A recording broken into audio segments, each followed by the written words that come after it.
Reynold, after getting the much-needed information about the White Snow Alpha and his pack, Reynold decided to set out with his men. Arriving at White Snow Pack with his beta and some of his followers, he felt different the moment he got into the pack house. His wolf had gone crazily excited for reasons he couldn't tell. He was warmly welcomed by the Alpha and his pack members. They didn't waste time getting into business the moment he came. Fortunately, Alpha Blake had promised to be of help to him in searching for those unknown assassins. Reynold appreciated the help Alpha Blake was willing to give him, not that he trusts him to the maximum, but for the reason that his investigations about him came out positive. He decided to give him the benefit of the doubt by trusting his help. They were each given an executive guest room, which they resided in for the time being, since the pack house was impressively gigantic and spacious inside.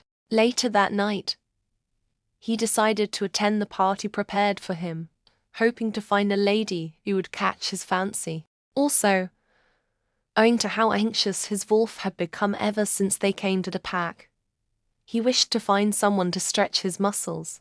Just as he was in the party hall sipping his cocktail wine, he suddenly perceived a faint smell, which was the scent of roses and plums, and Reynold's wolf began jumping for joy in his head. Reynold started tracking the sweet scent from his table down to the dance floor, where he saw her standing and smiling brightly at him. The scent came strongly from her, and his wolf screamed the words "mine" to his ears. Happiness shot through his system, joy of finally meeting his mate. She looked so beautiful in the dress. Her eyes shone so brightly that Reynold could not resist the mate bond that was pulling him to this little lady in front of him. Seeing her smile gave him the idea that she felt it too. So without wasting too much time, he hastened his steps to her and embraced her in a very tight hug, inhaling her scent. Finally, he has found his mate and Luna. This has been something he has always wanted for years, and he got on a platter of gold by coming to White Snow Pack. It seemed his Luna was a wild one too, as she took him into a secret alley where she kissed him so passionately. As they kissed, Reynold suddenly didn't feel the scent come strongly, that he thought it was because he had found her. He couldn't afford to lose her now that he'd found her. The excitement he felt made him forget about his very existence and the reason he was here in the first place. He thought his wolf would let him do whatever he pleased as he withdrew back into his shell. Well, Reynold took the lead if his wolf's action was to give him permission to bond with their mate. He later found out during the night that her name was Victoria, and as the goddess would have it, she turned out to be the daughter of Alpha Blake. This gave him much excitement, knowing his Luna must be very capable, being the daughter of an Alpha and his mate as well. She took him to her room. That the scent was entirely different from what he had initially perceived, but still, he didn't care. He knew she was his mate because even his wolf recognized her as his mate. His mate kept him company all through the night as she took the lead in getting them on the bed. Of course, he appreciated this. He had wanted to get someone laid. Seeing his mate give him herself on a platter of gold made him mad with passion. He immediately took her, and in the heat of the passion, he marked her. Suddenly, he felt a strange pain in his heart, which greatly surprised him. Why did he suddenly feel such pain after marking his mate? He asked himself. Still, he pushed the questions to the back of his head and continued on the sexual ride with his mate. The next day, Reynold woke up in pain. This was all strange to him. He had never expected to feel such pain after finding and marking a mate. Why was his different? He wondered. He thought of the appropriate thing to do, and that was to get his mate back to his kingdom as soon as possible.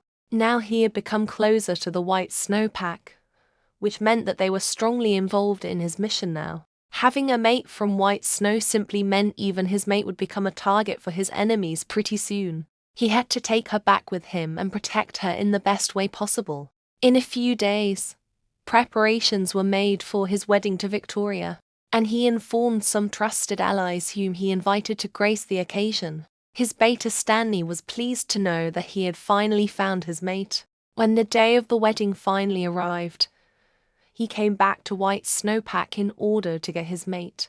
But strangely, His wolf became nervous like the very first time he met Victoria. As he was about to get into the pack house, the smell of roses and plums hit his nostrils so hard that he traced the scent to a window on the second floor. This became confusing for Reynold. The last time he perceived this scent was the night he found her.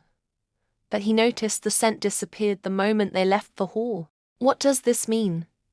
He took his time staring at the window, curiosity building up inside him. That was because he remembered his mate's room was on the uppermost floor. Or could it be that she was watching him from there?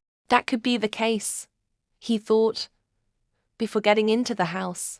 During the wedding, for no reason he didn't feel that much elated as he had anticipated. His mate took a glance at him now and then. It could be that she had noticed how low-spirited he suddenly became. She held on tight to him, and Reynold couldn't help but inhale her to confirm this scent of roses. But that wasn't what he perceived.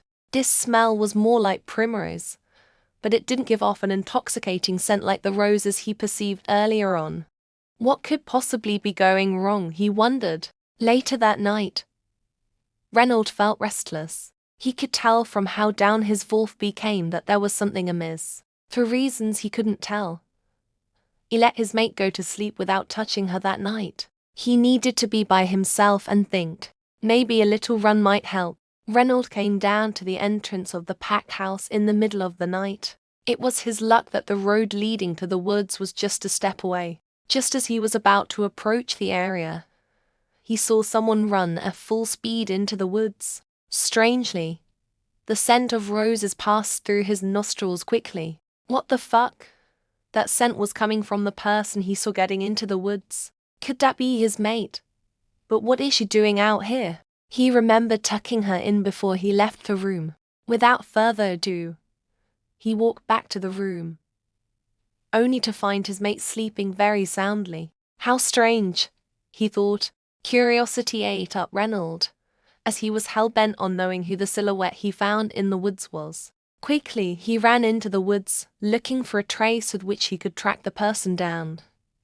But there was none. Suddenly, he perceived the faint smell of roses. This made his wolf more restless, and Reynold ran in his human form, not having the time to shift since he could still make good use of himself without having to shift to his wolf.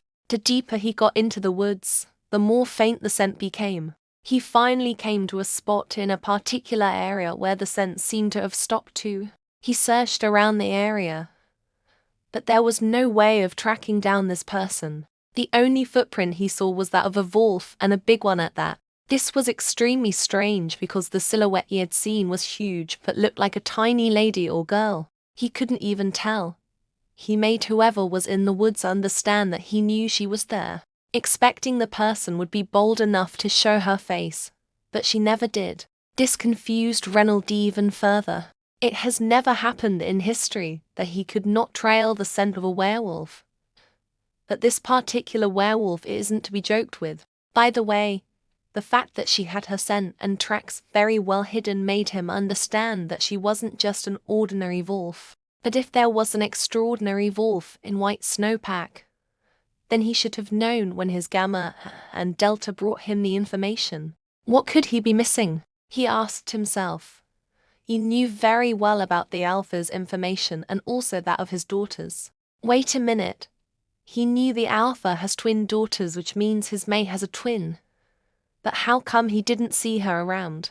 This was strange. He knew fully well she was in the pack, and she wouldn't dare disrespect him so as not to show her face when he came. Could it be that she was that disrespectful just like he had heard?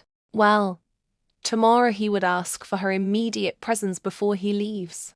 With that, Reynold left the woods and headed back to the pack house. Tiga, she breathed an air of relief the moment the Lycan Alpha left. She still couldn't understand why he had to follow her all the way to the woods. Fortunately, she hid her scent and covered her tracks thanks to the help of Jackie. What would she have done if he had caught her? She stayed in the woods for 2 more hours, still afraid that he hadn't left and might just be lurking around somewhere, waiting for her to show herself. The mere thought of it made her shiver in fear.